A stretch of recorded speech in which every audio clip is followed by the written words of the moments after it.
আমেরিকার রাজধানীর প্রাচীন নাম ছিল ডিস্ট্রিক্ট অব কলম্বিয়া। বর্তমানে এটি ওয়াশিংটন ডিসি নামে পরিচিত।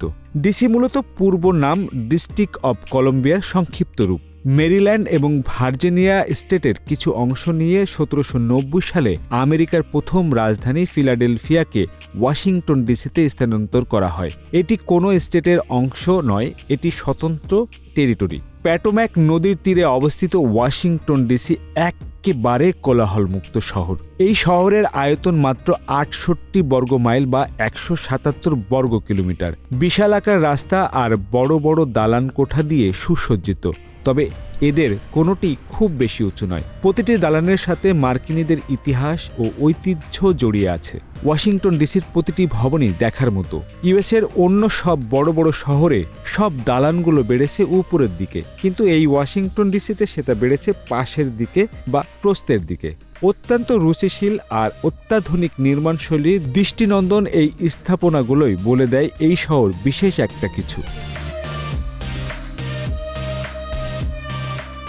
হ্যালো ভিউয়ার্স, কেমন আছেন সবাই? ট্রাভেল অ্যারাউন্ডের নতুন আরেকটি পর্বে আপনাদেরকে স্বাগত জানাচ্ছি। আজ চলে এসেছি আমেরিকার ওয়াশিংটন ডিসিতে।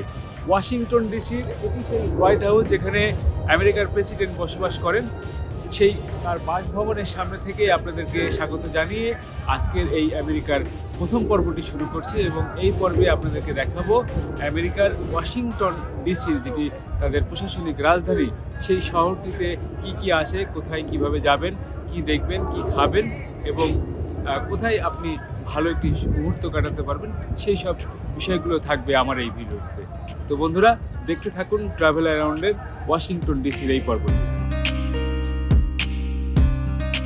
স্বপ্নের দেশ আমেরিকা ভ্রমণের সুযোগটা এভাবেই হুট করে আসবে তা আগে ভাবি নাই কখনোই। এটি আমার প্রথমবারের মতো স্বপ্নের দেশ আমেরিকা ভ্রমণ। সন্ধ্যায় হজরত শাহজালাল আন্তর্জাতিক বিমানবন্দর থেকে আমাদের ফ্লাইট ধরতে আগেভাগেই বাসা থেকে রওনা দিলাম বিমানবন্দরের উদ্দেশ্যে। সময়ের আগেই বিমানবন্দরে পৌঁছে গেলাম। আমেরিকা ভ্রমণের সফরসঙ্গী সময় টেলিভিশনের senior reporter Sanbir Rupol, news 24-এর সিনিয়র রিপোর্টার কামরুজ্জামান বাবু ও ডিবিসি নিউজের senior reporter Mostafa Mahbub. Immigration শেষ করে আমরা 4 জন উঠে গেলাম এমিরেটসের ফ্লাইটে। 5 ঘন্টার ফ্লাইট শেষে আমরা পৌঁছে গেলাম সংযুক্ত আরব আমিরাতের দুবাই এয়ারপোর্টে। এখানে প্রায় 4 ঘন্টার ট্রানজিট আমাদের। দুবাই এয়ারপোর্টের অনেক নাম শুনেছি, এবারই প্রথম আমার দুবাই এয়ারপোর্ট ভ্রমণ। ট্রানজিটের সময়টাকে কাজে লাগাতে আমরা 4 জন বেরিয়ে পড়লাম এয়ারপোর্টটি ঘুরে দেখতে। যতই দেখছি ততই মুগ্ধ হচ্ছি। দারুণ স্থাপত্য, আভিজাত্যের প্রকাশ ঘটানো হয়েছে এখানে নানা নকশায়। কয় ঘন্টার ট্রানজিট আমাদের? আমরা 4 ঘন্টার ট্রানজিট। 4 ঘন্টার ট্রানজিট, তারপরে আমরা ওয়াশিংটন ডিসির উদ্দেশ্যে রওনা দেব। আমাদের গেট B19, আমরা এই গেট দিয়ে আর কি পরের যে ফ্লাইটটি ওয়াশিংটন ডিসি সেটি ধরব। 4 ঘন্টার ট্রানজিট, আমরা 4 জন 1 ঘন্টা 1 ঘন্টা করে নিয়েছি। 4 জন 4 ঘন্টা মজা করবে, আমরা সঙ্গ দেব। আমরা এখন 4 ঘন্টা সময় কাটাচ্ছি দুবাইয়ের ডিউটি ফ্রি শপ। আশপাশে বেশ কিছু দোকান আছে। সময় কাটানোর জন্য খুবই সুন্দর একটি এয়ারপোর্ট। আপনার ঘুরতে ঘুরতেই দেখবেন যে আপনার 2 ঘন্টা 4 ঘন্টা 5 ঘন্টা 8 ঘন্টার যে ট্রানজিট থাকবে সেগুলো আপনি অনায়াসেই কাটাতে পারবেন। যারা ট্রানজিট যাবেন তারা কানেকশন লেখা এই ফ্লাইট এখানে এসে যাদের ফ্লাইট সেই ফ্লাইট। ডিউটি ফ্রি সবগুলো ঘুরতে ঘুরতে কখন যে সময় পেরিয়ে গেল 4 ঘন্টা আমরা বুঝতেই পারি নাই। দ্রুত উঠে গেলাম আমেরিকার রাজধানী ওয়াশিংটন ডিসির উদ্দেশ্যে ছেড়ে যাওয়া ফ্লাইটে। দীর্ঘ 16 থেকে 18 ঘন্টার লম্বা একটা বিমান ভ্রমণের মানসিক প্রস্তুতি ছিল আগে থেকেই। বিমানে উঠে মুগ্ধ হলাম। এমিরেটসের এই বিশাল বড় ডাবল ডেকার এয়ারবাস 380 ফ্লাইট। 380 ফ্লাইটে ভ্রমণের অনেক দিনের প্রতীক্ষার অবসান হতে যাচ্ছে আজ আমার। ভাবতেই বেশ ভালো লাগছে।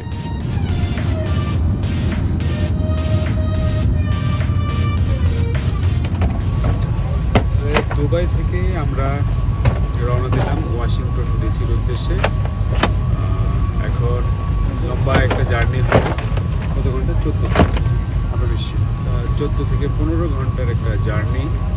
দেখা যাক কখন পৌঁছায়। ইকোনমি ক্লাসে আমাদের টিকিট। দোতলা এই ফ্লাইটের নিচতলায় ইকোনমি ক্লাস, উপরের তলায় বিজনেস ও ফার্স্ট ক্লাস। আপনাদেরকে আজ ঘুরিয়ে দেখাবো পুরো বিমানটি। চাইলে এখানে আপনারা যা মন চাইবে, আমার মনে হয় যে একটা মানুষের চাহিদা অনুযায়ী অনেক কিছুই এই বক্সের ভিতরে দিয়ে রেখেছে। যে কোনো দেশেরই আমার কাছে মনে হচ্ছে যে পপুলার যে কোনো দেশেরই মুভি, গান সবই পাওয়া যাচ্ছে।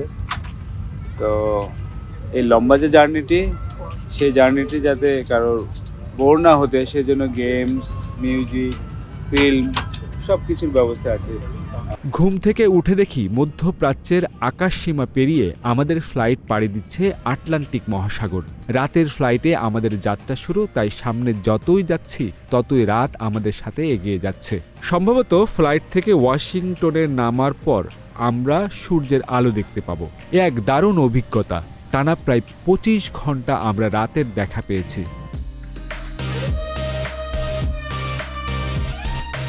সকাল 8টায় আমাদের ফ্লাইট ওয়াশিংটনের আকাশে আসতেই ঘুম ভাঙল। দ্রুত রেডি হয়ে বের হলাম ফ্লাইট থেকে। ওয়াশিংটন এয়ারপোর্টের লম্বা লাইনে দাঁড়িয়ে ইমিগ্রেশন শেষ করে বাইরে বের হলাম। আমাদের 4 জনকে রিসিভ করতে আগে থেকেই এয়ারপোর্টে অপেক্ষা করছেন আমাদের 21 টেলিভিশনের সাবেক কলিগ শাহাদত ভাই। আমেরিকায় নেমে এমন একজন প্রিয়জনের সাথে দেখা হওয়ার পর বেশ ভালোই লাগলো সবার। তার গাড়িতেই আমাদের লাগেজগুলো উঠিয়ে চেপে বসলাম গাড়িতে। এয়ারপোর্ট থেকে গাড়ি রওনা দিল ভার্জিনিয়া রাজ্যের দিকে। আটলান্টাতে 6 সিজন নামে একটি মোটেলে আমাদের রুম বুকিং করা ছিল আগে থেকেই। আমরা সেদিকেই যাচ্ছি। যেতে পথে শাহাদত ভাই আমাদেরকে বিভিন্ন পয়েন্ট ঘুরিয়ে দেখাচ্ছেন এবং খুব গুছিয়ে বর্ণনা দিচ্ছেন প্রতিটি জায়গার। প্রায় আধা ঘন্টা ড্রাইভ শেষে আমরা 6 সিজনের মোটেলে যখন এসে পৌঁছালাম তখন স্থানীয় সময় 10টার বেশি।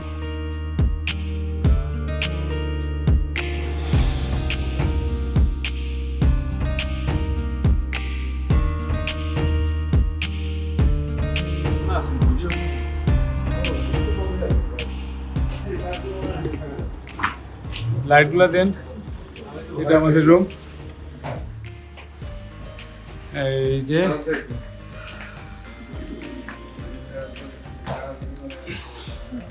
কত করে পড়লো এই রুমটা?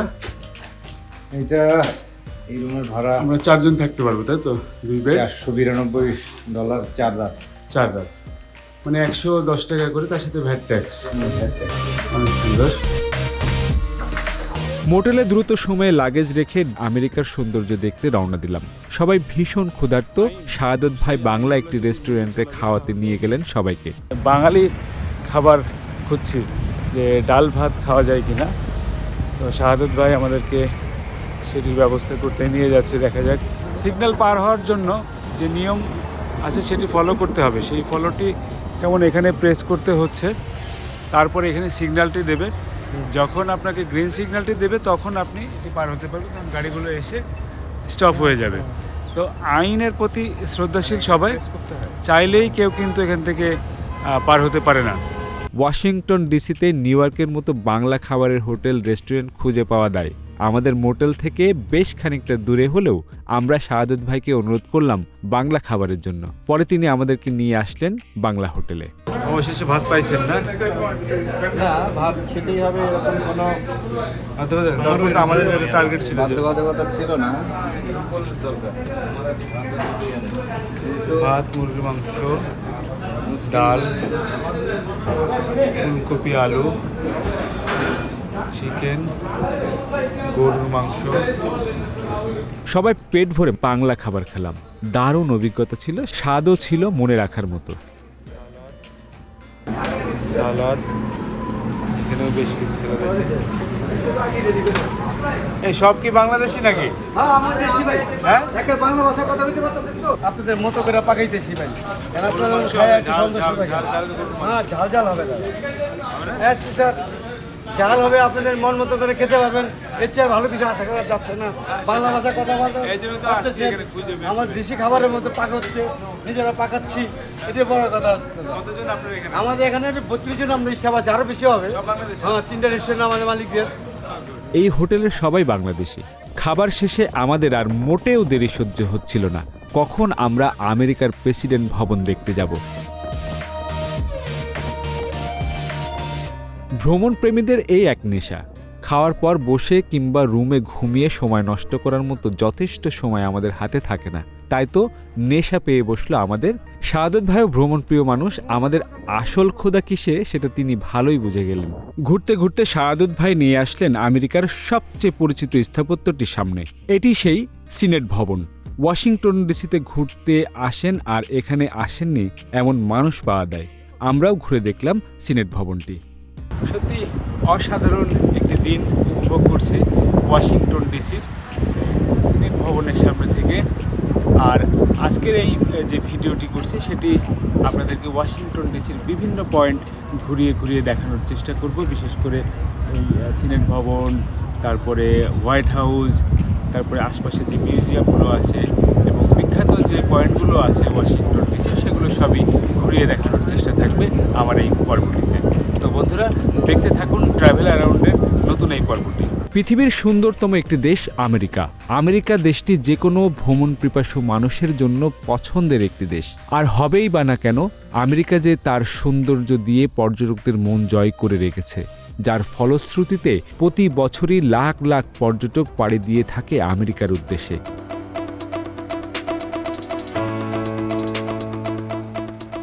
অসাধারণ। যারা ওয়াশিংটন ডিসি বা আমেরিকাতে ঘুরতে আসবেন তারা অবশ্যই এই জায়গাটিতে আসবেন এবং এই জায়গাটিতে বিকেলবেলা আসলে বিশেষ করে সূর্যটা যখন পশ্চিম দিকে হেলে পড়বে তখন কিন্তু ছবি তোলার জন্য দারুণ একটি মুহূর্ত আপনারা পাবেন। আমরা ঠিক বিকেলের আগে আগে এই জায়গাটিতে এসেছি এবং দারুণ একটি সময় আমরা উপভোগ করছি। কেমন লাগছে এখন আসার পর? আমি সচরাচর সেলফি তুলি না, কিন্তু আজকে তুললাম। মানে জায়গাটা এত সুন্দর, মনে হলো যে না তুললেই নয় আর কি। আর ঘুম না দিয়ে যে আমরা জার্নি করে এসে এই জায়গাটিতে ছবি তোলার জার্নি, এখানে আসার পর একটা অন্যরকম অনুভূতি। এখানে আসার পর এটা সব কিছু কেমন ফুরফুরে লাগতেছে আসলে, এবং এত সবুজ, এত সুন্দর। এইটা ছবির থেকেও আসলে মনে হয় যে দেখে আরও বেশি সুন্দর। খুবই চমৎকার। মানে আজকে আমরা দুপুরবেলা খাওয়ার পরে অনেকক্ষণ ধরে ঘুরছিলাম, যে সিদ্ধান্ত নিতে পারছিলাম না কোথায় যাব। শেষ পর্যন্ত যে সিদ্ধান্তটি নিয়েছে সেই সিদ্ধান্তটি সত্যিকার অর্থেই অসাধারণ। কারণ এই পাশে সিনেট ভবন, তার আশপাশে বেশ কয়েকটি স্থাপনা দেখলাম এবং এরপরে আমরা হয়তো হোয়াইট হাউসের সামনে যে আমেরিকান প্রেসিডেন্ট আছে তার সেখানে হয়তো দেখা করতে যাব বা তার বাড়ির সামনে গিয়ে ছবি তুলবো। তখন সেই মুহূর্তটি আরও বেশি চমৎপ্রদ হবে বলে মনে হচ্ছে। মাহবুব ভাই, আমরা ঘুমাতে যাচ্ছিলাম, না ঘুমিয়ে যে লম্বা একটা জার্নি শেষ করে খেয়ে দিয়ে আবার চলে আসছি। ক্লান্ত বোধ করছি না, সেটা থেকে আমাকে দেখে বোঝা যাচ্ছে না, আমাকেও বোঝা যাচ্ছে না মনে হয়, আপনি কারণ তো এই তাও আগ্রহটা fresh সবসময় হয়েছেন। ছিল। হ্যাঁ, আমি কিন্তু অলওয়েজ। কেমন লাগছে এই জায়গাটিতে? আমি যখন দিন শেষে যখন বিছানায় যাব ঘুমাইতে, তখন আর খুঁজে পাবেন না। সেখান থেকে আমাদের গাড়ি আবারও শহরের বিভিন্ন পয়েন্ট দিয়ে চলতে শুরু করেছে। ঢাকা থেকে টানা প্রায় ২৫ ঘন্টার জার্নি শেষে আমরাও মোটেও ক্লান্ত নয়। শরীর হয়তো ক্লান্ত, কিন্তু সবার মনই শতভাগ চাঙ্গা, ফুরফুরে মেজাজে দিব্যি ঘুরছে। অসাধারণ স্থাপত্যের শহর ওয়াশিংটন। সুবিশাল অট্টালিকা হয়তো এখানে খুব বেশি নেই, তবে যে সকল ভবন দেখছি তা সত্যিই মনোমুগ্ধকর। কি নান্দনিক স্থাপত্য, সত্যি ভীষণ ভালো লাগছে আমাদের। অপরিচিত সর্বাধুনিক এই মহানগরের সড়ক ধরে ৪ সাংবাদিক বিস্ময়ের চোখে তাকিয়ে আছি।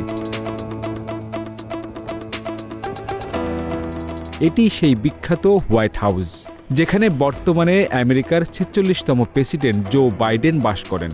এখান থেকেই পরিচালিত হয় পুরো বিশ্ব। হোয়াইট হাউস ঘুরতে ঘুরতে জানিয়ে রাখি, জোসেফ রবিনেট বাইডেন জুনিয়রের জন্ম ১৯৪২ সালের ২০ নভেম্বর। তিনি একজন মার্কিন রাজনীতিবিদ এবং মার্কিন যুক্তরাষ্ট্রের ৪৬তম রাষ্ট্রপতি। ২০২০ সালের মার্কিন যুক্তরাষ্ট্রের প্রেসিডেন্ট নির্বাচনে ক্ষমতাসীন ডোনাল্ড ট্রাম্পকে পরাজিত করার পর ২০২১ সালের ২০ জানুয়ারি তিনি ৪৬তম রাষ্ট্রপতি হিসেবে শপথ গ্রহণ করেন।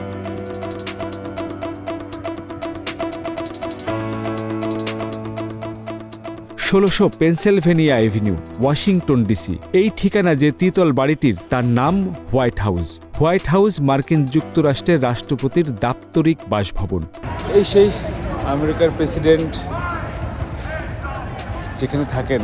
হোয়াইট হাউসে আমরা এই মুহূর্তে চলে এসেছি। এই বাসভবনটি 1792 থেকে 18 সালের মধ্যে প্রতিষ্ঠিত হয়। স্বাধীনতার পর থেকে সব রাষ্ট্রপতিরই বাসভবন হয়ে ওঠে এটি, একমাত্র জর্জ ওয়াশিংটন ছাড়া, যিনি ছিলেন এর রূপকার। 1812 সালে শুরু হয় ইংল্যান্ড আমেরিকা যুদ্ধ। এই যুদ্ধ চলাকালে 1841 সালের 24 আগস্ট ব্রিটিশ সেনাবাহিনী হোয়াইট হাউস দখল করে নেয়। সে সময় তারা পুরো ভবন আগুন দিয়ে জ্বালিয়ে দেয়। নকশাকার জেমস হোবানের পরামর্শ নিয়ে আমেরিকা আবারও সেই আগুনে পোড়া ভবনের সংস্কার কাজ শুরু করে। ভবনটির বিভিন্ন জায়গায় আগুন ও ধোঁয়ার দাগ ঢাকতে এর দেয়ালে সাদা রং করা হয়। সেই থেকে মূলত এটি হোয়াইট হাউস হিসাবে পরিচিতি লাভ করতে থাকে। এ নামের স্বীকৃতি পেতে সময় লাগে আরও 85 বছর। 1902 সালে আমেরিকার প্রেসিডেন্ট থিওডোর রুজভেল্ট এই নামের স্বীকৃতি দেন। তখন থেকে সরকারিভাবে এর নামকরণ করা হয় হোয়াইট হাউস। আগে শুধু দেখেছি এখানে মুক্ত গণতন্ত্রের চর্চা হয়, এবার নিজ চোখে দেখলাম হোয়াইট হাউসের সামনে বসেই নানা দাবিতে আন্দোলন করছে বিভিন্ন সংগঠন। আন্দোলন সংগ্রাম যতটুকু হয় আমেরিকাতে সেটি এই প্রেসিডেন্টের বাসার সামনেই হয়ে থাকে। এই মুহূর্তে আমরা দেখতে পাচ্ছি কোনো একটি সংগঠন বা কোনো একটি দল তারা বিভিন্ন দাবিতে এখানে আন্দোলন করছে। ঠিক ঢাকার মতো বা বাংলাদেশের মতো যখন যেখানে ইচ্ছা সেখানেই কিন্তু আন্দোলন করার সুযোগ বা মিছিল মিটিং করার সুযোগ যেমন আছে, এখানে কিন্তু সেরকমটি দেখা যায় না। আর সেই ক্ষেত্রে একদম প্রেসিডেন্টের বাসভবনের ঠিক সামনে এরকমভাবেই কিন্তু আমরা দেখেছি এবং এতদিন আমরা টিভিতে দেখেছি, সেটি আজকে সরাসরি দেখার সুযোগ হলো আমেরিকাতে। These are people who are enslaved. They themselves are not slaves, they were stolen. But that's another story, but that brings us উচ্চতা 555 ফুট। জর্জ ওয়াশিংটনের মৃত্যুর পর 100তম জন্মবার্ষিকীতে এটি নির্মাণের সিদ্ধান্ত হয়। 2 দফায় এটির নির্মাণ কাজ সমাপ্ত হয়। নির্মাণ শেষে এটি ছিল তখনকার সময়ের সবচেয়ে উঁচু ভবন। বর্তমানে এটি ওয়াশিংটন ডিসির সর্বোচ্চ ভবন এবং বিশ্বের সর্বোচ্চ পাথর নির্মিত কাঠামো।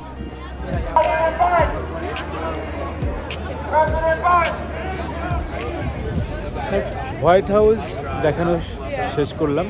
এখন হোয়াইট হাউস শেষ করে আমরা আরও আশপাশের বেশ কিছু নিদর্শন আমেরিকায় ঘুরতে আসলে যা দেখে মানুষ মুগ্ধ হয় সেগুলো দেখানোর চেষ্টা করব ভিডিওটি।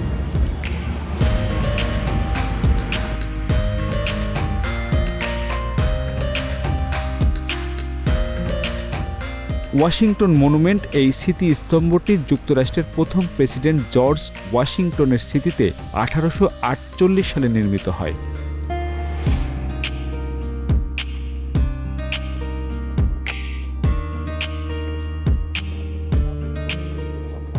আমেরিকার রাজধানী ওয়াশিংটন ডিসি, যার নামে সেই জর্জ ওয়াশিংটন সাবেক প্রেসিডেন্ট আমেরিকার, তাকে সম্মান জানাতেই এই রাজধানী শহরের ঠিক মাঝখানে এই মনুমেন্টটি তৈরি করা হয়। 1814 সালে এটি শুরু হয় কাজ এবং সম্ভবত 29 সালের দিকে এসে এটির কাজ শেষ হয় এবং তারপর থেকেই এটি এখন কেন্দ্রবিন্দুতে পরিণত হয়েছে। বিশেষ করে পর্যটক যারা এবং যারা এই খোলামেলা একটি জায়গায় উপভোগ করতে চান তাদের জন্য এটি সুন্দর একটি জায়গা।